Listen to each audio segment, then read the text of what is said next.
جب یقین اللہ پر ہو تو سمندر بھی راستے دے دیتا ہے، جیسا کہ موسیٰ علیہ السلام کو اللہ کے حکم سے سمندر نے راستہ دیا تھا۔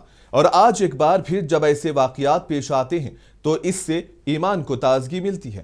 ایک طرف جہاں ظالم اسرائیل نے غزہ میں غذائی اشیاء سے لدے ٹرکس اور قافلوں کو جانے سے روکا، اہل غزہ بھوک و پیاس کی شدت کو برداشت کرنے سے عاجز تھے، اور جبکہ بڑی حکومتیں اور رہنما اس بھیانک صورتحال پر خاموش تماشائی بنے رہے، تو ایسے میں مصری شخص نے سمندر کو گواہ بنایا اور غذائی اشیاء سے بھرے بوتل غزہ تک پہنچانے کی نیت سے میڈیٹرینین سی یعنی کہ بحر روم کے سمندر میں پھینکا تھا۔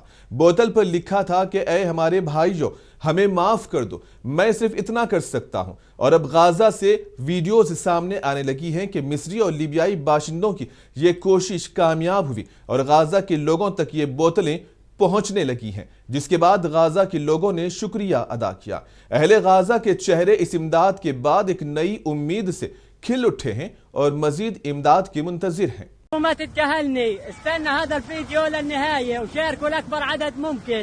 هذه اليوم اجت عن طريق البحر من الشباب اللي برموها تعين مصر.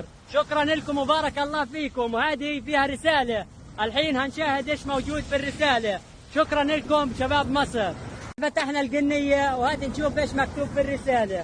سامحونا يا اخواننا، ده اللي نقدر عليه. شكرا لكم واحنا مسامحينكم وبارك الله فيكم وجزاكم الله كل خير، والله انكم نشهد فيكم الظهر.